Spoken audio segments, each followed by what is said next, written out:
Hello again, my friends. I know it has been quite a long time since the last time I have been on YouTube, but I am back, and for good reason, because this weekend we got The Dark Knight Rises trailer number 2. And if you thought the first one was epic, this one we got a lot more bang for our buck. I gotta tell you, it was epic, it was amazing, and it really leaves you wondering quite a bit over what they're going to do with this movie.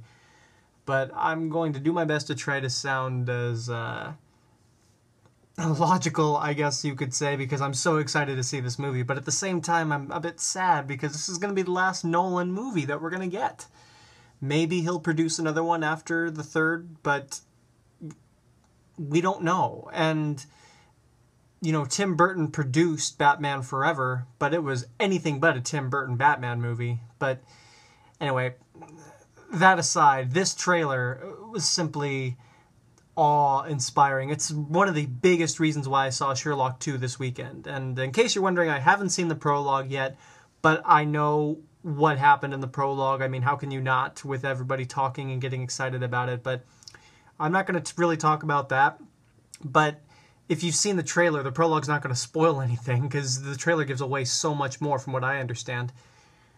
But I love the trailer number 2, because it really builds upon itself. You're waiting for like a moment that's just gonna be like a speed bump somehow. It's gonna slow it down, and there's not. There's nothing slowing the momentum for this film down. There's Selena Kyle was in the trailer with Anne Hathaway, and she looks fantastic. And you do get glimpses, and these are spoilers, by the way. If you haven't seen the trailer or the prologue, please click away from this video and see them somehow. Go to an IMAX theater, watch the prologue. Go to the theater and watch the trailer. Watch it in the theater, because seeing it on a computer screen, you're going to see it and you're going to understand it, but see it as it's meant to be seen. Christopher Nolan has a big reason why he wants this to be seen in the theater. It's an experience. Seeing it on a computer screen really cheapens the effect, and you get the idea, but it's not the same at all. With that said, I have not seen the prologue. I probably will sometime. I'm very far away from any IMAX theater, unfortunately, so I probably won't see it in the theater. I might see it on the computer screen. I might not. I probably won't, because, like I said, I don't want to cheapen the experience. But anyway, Bane is what I should be talking about, because I'm hearing a lot of pros, a lot of cons. But first, the pros. I've only heard one con, but the pros for Bane is that, well, Tom Hardy's buffed for this role. That's first and foremost. He is one huge guy now. And people might have been complaining that he's not Hulk, he's not massive. Bull crap. He certainly fits the role in more ways than one. He's a hell of an actor who can pull off that Hannibal Lecter sinister mastermind role, while at the exact same time being this physically dominant character. So you're afraid of him in more ways than one, and that's a fantastic character. It's not like the Joker, who his weapon is his mind and his theatrics. That's it. In a one-on-one fight, the only reason Joker ever had a one-up on Batman was because he was so intelligent and so smart and so chaotic. So you never knew what he was going to do. But at the same time, as crazy as these scenarios seemed, he planned every single thing out. So he knew when to attack and how to attack. Bane is the exact same way, but he's one hell of a destructive force. And he's not chaotic. He's not an anarchist. He wants to break Batman, plain and simple. Joker loves playing a cat and mouse game with Batman. Bane simply wants to end this and see everything burn.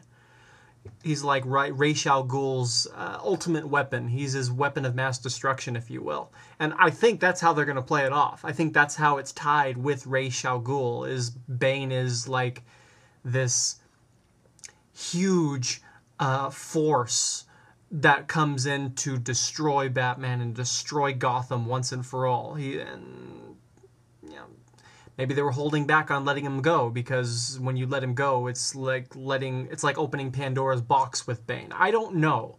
That's what's so great about this movie with Christopher Nolan, is that you think you know a lot about after seeing the trailer and the prologue, but you really don't know too much at all. You just know what Christopher Nolan wants you to know, and that's what makes it so fun. But the con I've been hearing is that Bane's voice, and that it sounds robotic, and that you can't understand it. And, you know, I saw the trailer, and I've heard a bootleg of Bane online, and I can totally understand what people are saying about not being able to understand him. It's one thing to complain and to nitpick, but it's another thing to complain simply because you can't understand what he's saying. And I think people may be misunderstanding the point behind that. I mean, first you have to understand what he says. Otherwise, you don't want to go through an entire movie and not understand what a character's saying. That's not enjoyable. But for Bane to speak and to have that emotionless, monotone voice, but still have that kind of Latin accent that everyone expects, because Bane is, you know, he's Latin, that is terrifying. To have a character who's emotionless like that. Those are some of the most terrifying villains you can have. A character who you can't read. That's scary. Case in point, Michael Myers from Halloween. The Mask. It's emotionless. It's expressionless. And Bane's face mask, every shot we've seen of him, you can see his eyes and you can see his face, but his mask covers his mouth and his nose, and he's unreadable. He's like a force, a destructive, living, breathing weapon. And on top of that, it's not like he talks like he's enjoying what he's doing. He talks like you were talking to fire or water. You are talking to an element who knows nothing more than what he is meant to do. I think that's what Bane is. And by having his voice kind of reflect that, and you have his accent and his origins tied in, so you're paying respect to the character and the origins, but at the same time, you have that robotic, emotionless voice, so it's inhuman. The character is inhuman. That adds a whole new layer on top of the monster that is Bane, other than having some Spanish guy wearing a lucha libre mask. I think people are overlooking that. But with that said, you know, you have to understand what Bane's saying. And in the trailer, I can understand what he's saying, and he has awesome dialogue. He has one line with Bruce lying on the floor saying that only when Gotham is ashes will you have my permission to die. So, if he's going to be saying lines like that, we're guaranteed some great scenes with Bane. And just the name, Bane. I mean, come on. This guy is going to be fantastic. He's going to be great. And I heard someone say that Bane's going to be a great villain, unlike the Joker, and that the Joker could do absolutely anything. He could do every sinister thing from left to right. You can see him doing the most horrible things. But it's still the Joker at the end of the day. So you're not going to loathe him entirely. You are going to enjoy it. You are going to watch him and say, please don't kill him, or please don't end it because we're having too much fun. With Bane, I think, on the other hand, we're going to get a much different type of villain where we're not going to have that problem. Maybe the fanboys will have an attachment to Bane, but as far as the mainstream audience, they're not going to feel the same way with Joker. And Heath Ledger was also a big part of that because of the tragedy. So seeing him on the screen, there was an emotional attachment. This time around, we're not going to have anything like that. So it's going to be much, much easier to hate this character. And it's going to make the final battle with him and Batman all the more epic and grand. So this is going to be a whole new ballpark and a whole different type of game than the last movie. I really believe that. With Selina Kyle and Catwoman, we're going to get Catwoman. People were doubting that, and I never doubted that for a second as soon as Selina Kyle was... as soon as I heard Selina was going to be in the movie. I never doubted that at all. She's being portrayed as kind of a... at least this is what I've heard and what I understand. she's not really being portrayed as the socialite Selina, like we've seen her in comics and other interpretations. She seems to be more of a neutral, Robin Hood-like character, caring about the poor and the less fortunate. And she seems to be tugging on Batman's strings, Bruce's strings in particular, by saying something like, you may think you're being a hero, but you cannot play this both ways. You can't be Batman and be a socialite who pretends that he's this pretentious, snobby guy. Gotham needs a hero with a face. We thought it was Harvey Dent. You're the only one left, so step up, because Gotham needs you now. And I think that's her purpose in the movie. Way too early to tell, but that's what I'm thinking. She seems to be like a neutral force who wants to push Bruce and Batman in the right direction to get him back on track, because this movie takes place 8 years after The Dark Knight.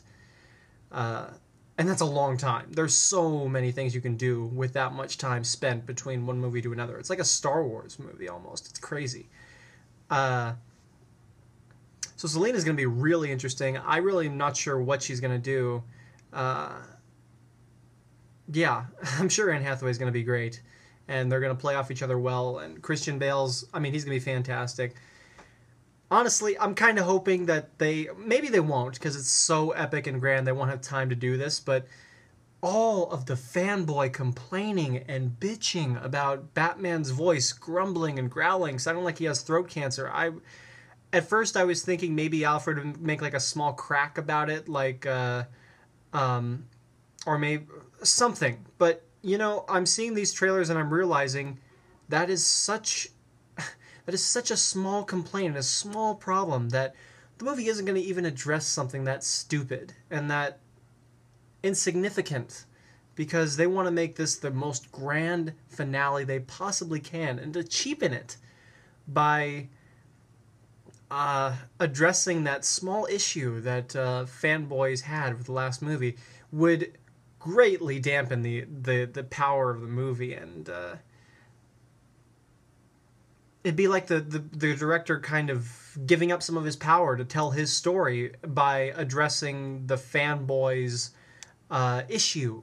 So it wouldn't be his movie. It would cheapen the effect. So I don't think that's going to happen. But I can't wait for this. I can't stop saying it. I can't wait for this. I can't wait for this. But this is going to be the last one. So at the same time, we need to enjoy the wait, because who knows when the next Batman movie is going to come out after this? Nobody knows. Could be 5 years, could be 10, could be 3. I don't know. But it's going to be an event. It's going to be something really special. I guarantee you that. This is my personal opinion. I do think that this is the finale. Batman isn't going to die. I don't believe that at all. But I do think by the end of the film, Batman is not going to be in Gotham anymore. There's not going to be a need for Batman. Maybe Bruce Wayne will step up and be the symbol that he's been talking about himself. And by the end of the movie, maybe Batman will be revealed to be Bruce Wayne to the entire city. And that's how there's closure. I'm under the belief, and I really believe this, that I think Gordon is going to find out that Bruce is Batman. Bruce is probably going to reveal it, because in the first trailer, we hear Gordon talking to somebody. We assume it's Batman or Bruce in the hospital, because he's saying, "You must come back." I think it's Bruce, because he's not using his Batman voice. He's whispering, and in both of the two movies, Batman's never had a voice like that, a whisper. An emotional, kind of unsure whisper like we get in the first trailer. So I think that's Bruce, which leads... And I'd be all for that, because Gordon knows Batman's Bruce Wayne in the comics and in some of the incarnations. So that wouldn't be that terrible. And in fact, it'd be a great ending. Part to the ending. Gordon knowing that Bruce is Batman. It'd bring a sense of closure and tie it all around, because Gordon helped Bruce as a boy. So I think that'd be great to tie that together. I don't know if Liam Neeson's going to have a cameo in The Dark Knight Rises. I surely hope he does. That would be a great way to continue to wrap up the story if they're going to connect it to the first movie like they've said they're going to do. I'm under the belief that Talia's going to be in this movie. And And if Talia's in it, Raish is probably going to be involved somehow. Probably referenced. Obviously he'll be referenced. I don't know if he'll be on the screen. I know young Raish will be on the screen in some flashback form or something. But the big question mark is if Liam Neeson's going to be in the movie. And that's going to be kept under wraps, if he is or not. That is not information they want let out at all. So we'll have to wait and see on that. Cillian Murphy is a Scarecrow. Will he be in the new movie? Will he not? I don't know. There's definitely a place for Scarecrow. He's kind of a recurring character, so he very well could be.